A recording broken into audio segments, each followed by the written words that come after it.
कहानी का शीर्षक है गलतफहमी।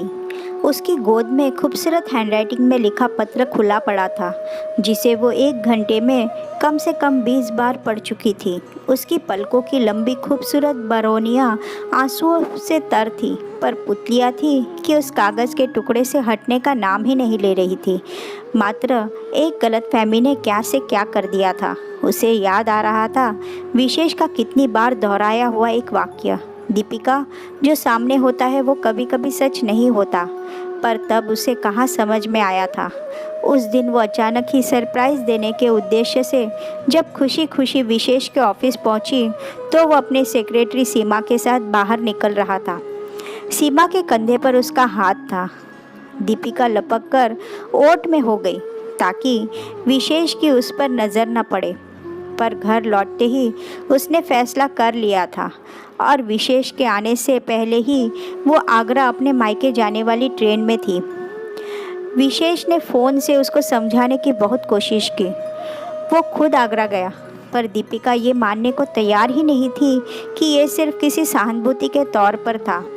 उसके जहन ने तो पिछले कई वर्षों से विशेष के ऑफिस में अक्सर देरी होने को भी सीमा के आंचल से जोड़ दिया था।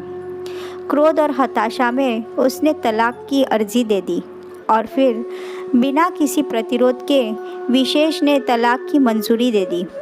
4 वर्ष बीत चुके थे इस बात को। दीपिका एक प्राइवेट स्कूल में अंग्रेज़ी की टीचर है। उसे पूरा यकीन था कि उससे तलाक होने के बाद विशेष ने सीमा से विवाह कर लिया होगा। पर आज ये पत्र जैसे किसी ने उसका दिल मुट्ठी में भरकर मरोड़ दिया था। पत्र सीमा का था। लिखा था, दीपिका जी, जब आपको यह पत्र मिलेगा शायद मैं दुनिया से जा चुकी होंगी। मेरे दोनों गुर्दे खराब हो चुके हैं। मेरी विधवा माँ के पास इतना पैसा नहीं है कि वह मेरा इलाज करा सके। मेरी डायलिसिस चल रही है, जिसके लिए मैं यह नौकरी करती हूँ। मुझे नहीं पता था कि आपके अलगाव का कारण मैं अभागी हूँ। दीपिका जी, विशेष सर बहुत अच्छे दिल के इंसान हैं। मैं नहीं चाहती थी कि मेरी बीमारी के बाद ऑफिस में किसी को पता चले, पर उस दिन मेरी तबीयत अचानक ही विशेष सर के कमरे में डिक्टेशन लेने के दौरान बिगड़ गई। उन्होंने डॉक्टर बुलाने की पेशकश की तो मुझे मजबूरन उन्हें अपनी बीमारी का बताना पड़ा।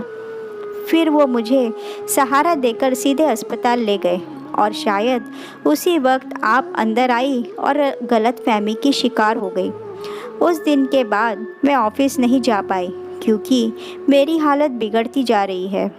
15 दिन पहले विशेष सर मुझे देखने आए थे, पर उन्होंने इस बाबत मुझे कुछ नहीं बताया।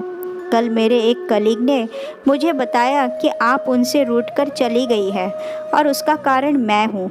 दीपिका जी, मैं आपसे अनुरोध करती हूँ कि आप वापस आ जाइए।